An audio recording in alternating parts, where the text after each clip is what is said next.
Hazel Weatherford decided that the best thing about her godmother's fondness for eccentric charity events was the sheer variety of invitations that fluttered through the post. This time, Constance Drake, retired headmistress and indefatigable patron of heritage causes, had produced 2 gilt-edged tickets for a moonlit fundraiser aboard the SS Caledonia Queen, a lovingly restored steamship that once ferried jazz-mad travellers along the Hudson and now spent most weekends tied up as a floating museum on England's River Ouse. "Come, Hazel," Constance had declared, brandishing a feathered headband in one hand and the invitation in the other. "We're going to welcome spring with a 1920s gala, and not just any gala. A bona fide gramophone will spin an original 1923 pressing of Midnight on Basin Street. Lord Alistair Finch is lending it, and apparently the record is insured for more than I paid for my first house." Hazel, a children's librarian, whose idea of decadence was an extra spoonful of cocoa on cold evenings, could hardly refuse. She'd always been soft on jazz, and besides, the ship represented history she could walk across. So, on the first mild Saturday of April, she pinned her unruly auburn hair beneath a cloche hat, slid into her best beaded frock, and accompanied Constance to the quayside. The Caledonia Queen steamed gently at her moorings, brass fittings gleaming. Strings of Edison bulbs swept from funnel to mast, throwing honeyed light over promenading guests. A 5-piece band tuned up near the grand staircase, and deckhands in crisp whites helped passengers over the gangplank while the paddle wheels churned lazy circles against the current. Hazel inhaled coal-scented air that mingled with perfume, lavender sachets, and the memory of river mud. This, she told herself, was precisely what people meant by atmosphere. Inside the saloon, tables shone with linen and crystal. Near the gilt mirror that doubled the crowd, a handsome mahogany gramophone stood on a dais like a secular altar. Lord Alistair Finch, tall, silver-templed, and wearing a tuxedo as though born in it, hovered protectively beside the machine. In his gloved hands rested a flat leather case no bigger than a dessert plate. When half the guests had glasses of champagne and the other half had found partners to gossip with, Finch stepped forward. "Friends of the Caledonia," he boomed, "tonight you'll dance to something no needle has touched in living memory. Duke Byron and the Crescent City Stompers recorded Midnight on Basin Street in New Orleans, 1923. Only 4 pressings survived a warehouse fire. 2 are in American museums. 1 is rumoured lost at sea. The 4th," he smiled and raised the case, "is here." Applause burst like popcorn. Hazel felt a ripple of awe. The sleeve alone bore hand-printed labels and a tiny copper seal. Finch withdrew the record with theatrical care, set it on the turntable, wound the motor, and lowered the stylus. The opening trumpet glissando spiraled from the horn in a smoky ribbon that seemed to tint the air sepia. Feet began to shuffle, shoulders to sway. By the third chorus, the saloon floor had become a whirl of period costumes. A volunteer stoked the boilers below, and the ship eased away from the quay, its whistle dropping a mellow note across the water. Hazel danced twice, once with Constance, and once with a bashful shipping clerk who'd invested all his courage in pomade and a bow tie, before retreating to a porthole for a breeze. The moon turned the river silver. Lamps on the opposite bank winked like distant pearls. At precisely 9:30, as the band took an intermission and Finch made ready to flip the record for its second side, the music stopped mid-bars, silence, then a soft scratch from the stylus. People laughed, assuming a mechanical hiccup.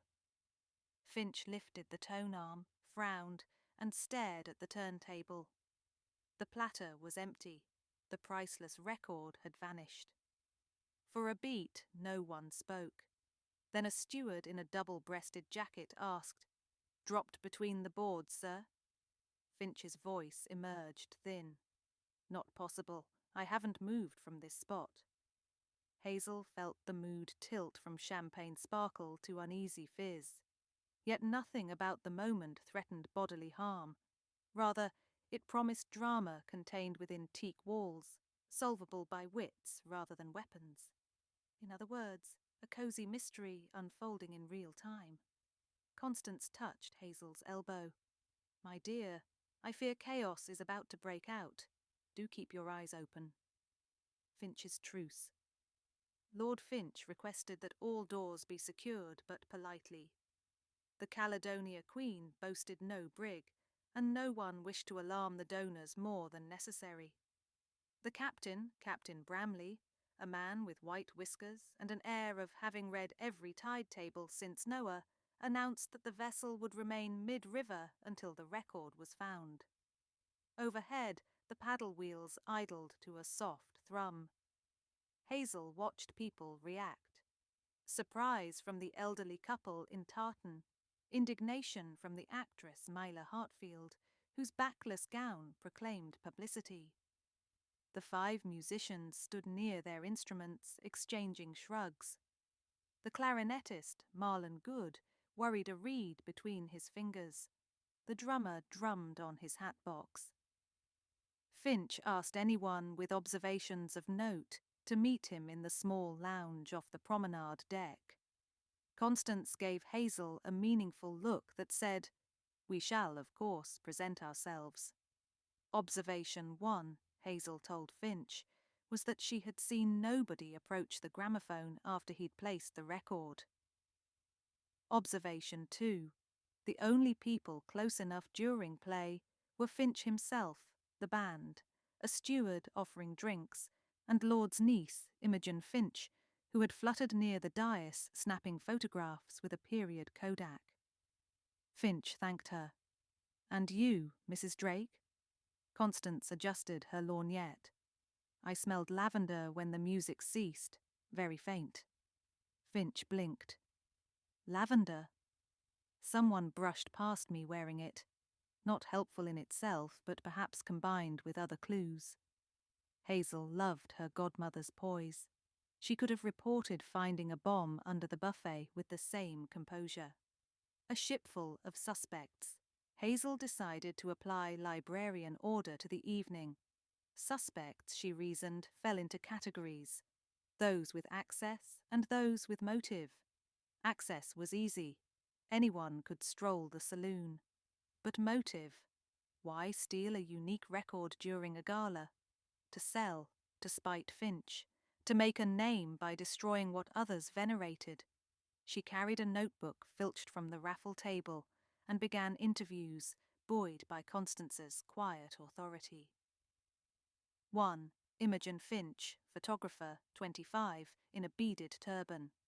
Motive? Rebellion against her uncle's patronizing manner. "He thinks my art is a hobby," she muttered while rewinding her camera. But she had an alibi of sorts. Half the room saw her changing flashbulbs when the music cut out. Fingers dusty with magnesium, no trace of shellac. 2.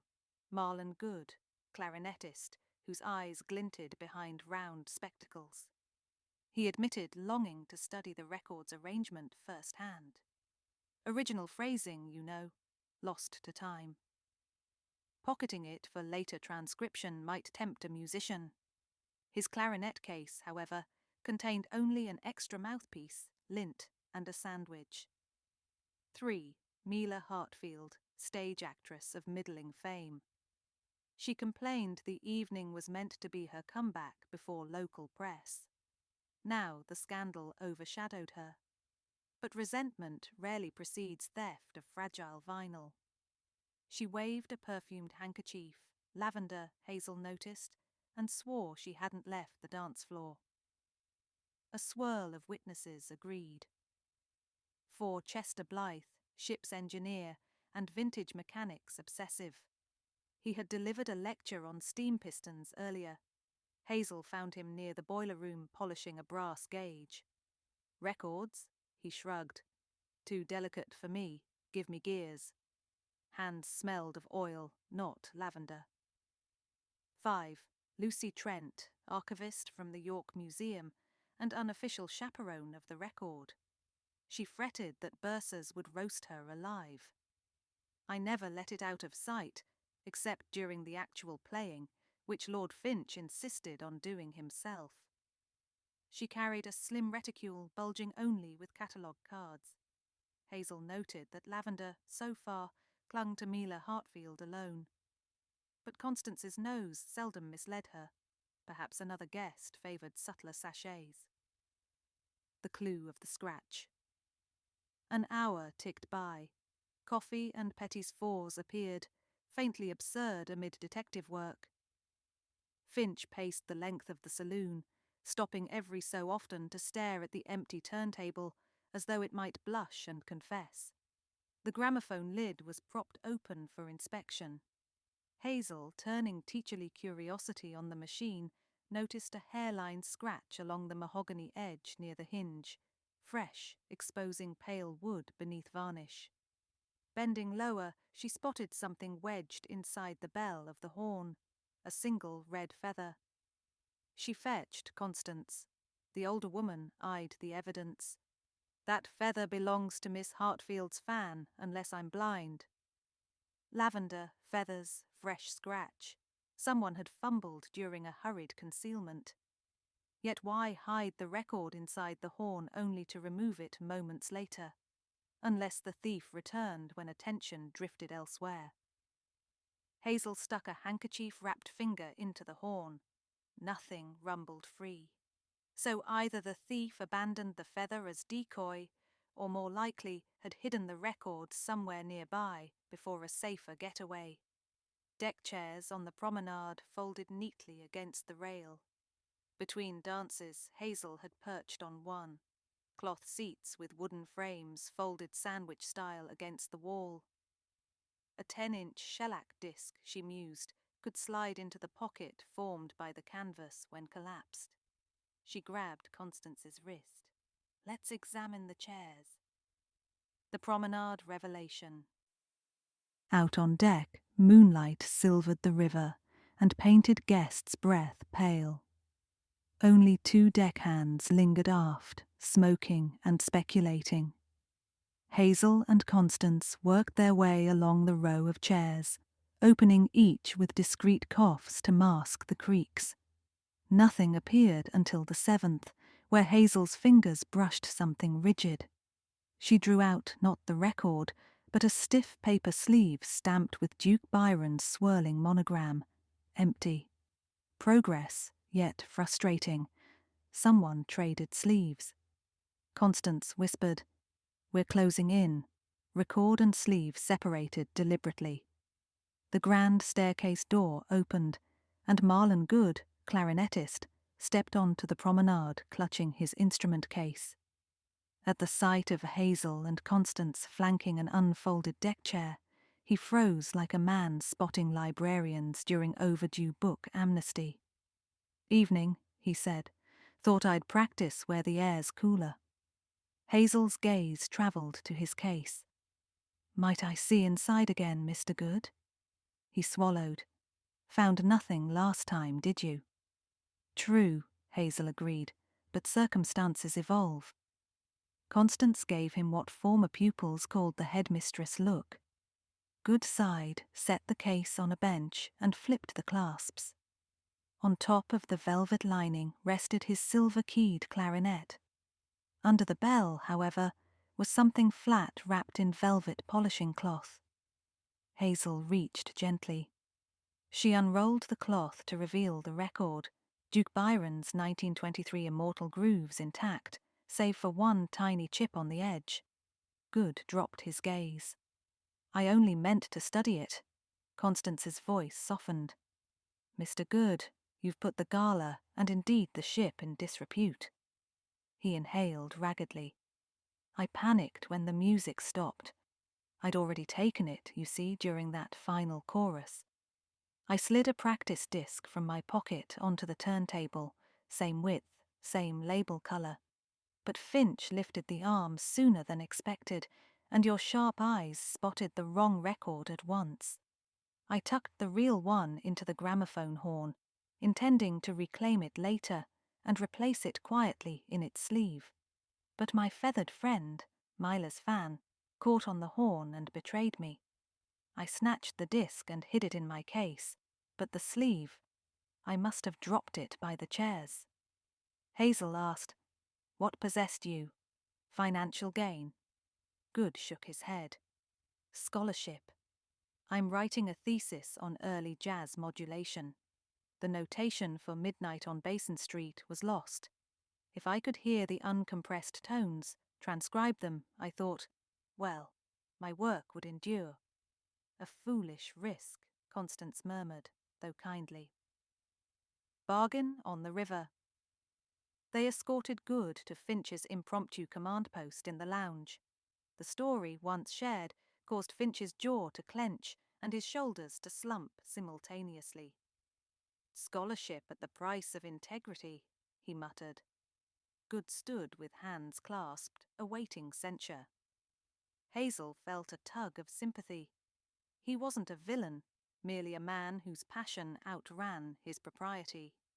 Cozy Mysteries preferred redemption to ruin, she believed, and suspected Finch might reluctantly agree. Captain Bramley, ever practical, suggested, "We've the victim, the culprit, and the artifact unharmed. Perhaps we can reach an arrangement that preserves the evening's convivial spirit and keeps constables ashore from wading into paperwork." Finch drummed fingers on the record's edge, then looked at Hazel. "What would a sensible librarian advise?" Hazel blinked. "Preservation before punishment. Let Mr. Good make a supervised transcription tomorrow at the York Museum. In return, he writes an essay acknowledging your loan and the Caledonia Trust's work. He also performs for our next benefit, free of charge." Constance added, "and issues an apology to tonight's guests during dessert." Good nodded, relief blooming. "Gladly." Finch sighed but extended a hand. "Very well, the gala continues." A soft cheer floated from the saloon when Finch placed the record, this time under watch of 2 docents, and side B spun without incident. Good, humbled yet glowing, picked up his clarinet and joined the band for a rendition of "Ain't Misbehavin'," so playful that guests forgave the interruption. Conclusion on calm waters. Around midnight, with the incident consigned to anecdote rather than scandal, the Caledonia Queen returned to her berth. Guests drifted ashore, buoyed by music, moonlight, and a new story to dine out on. Hazel leaned against the rail while the boilers exhaled their last sighs. Constance joined her, tucking a shawl over both their shoulders. "You were splendid," the older woman said. "I took a cue from you," Hazel replied. "Observe, catalogue, deduce. And remember that most people act not from malice, but from longing." Constance squeezed her hand. "A lesson worth shelving next to your fairy tales." Below, Lord Finch escorted Marlon Good toward a waiting taxi, their conversation measured, future-focused. Imogen snapped a final photograph. 2 silhouettes against the gangway lantern, proof that antiques and ambitions could coexist. Hazel closed her eyes, letting river breeze ruffle her bob. Somewhere in the night, whistles hooted, trains prepared their dawn runs, and perhaps in a quiet flat, sooner than anyone thought, a graduate student would lift a stylus, headphones on, ready to turn stolen impulse into scholarship, with the blessing of those he had wronged. The Caledonia Queen's deck light winked off, one by one, and Hazel stepped onto the gangplank beside her godmother, ready for morning, certain that even after centuries of voyages, ships still held new stories in their polished rails and secret nooks, stories that, with a little curiosity, were always ready to be found.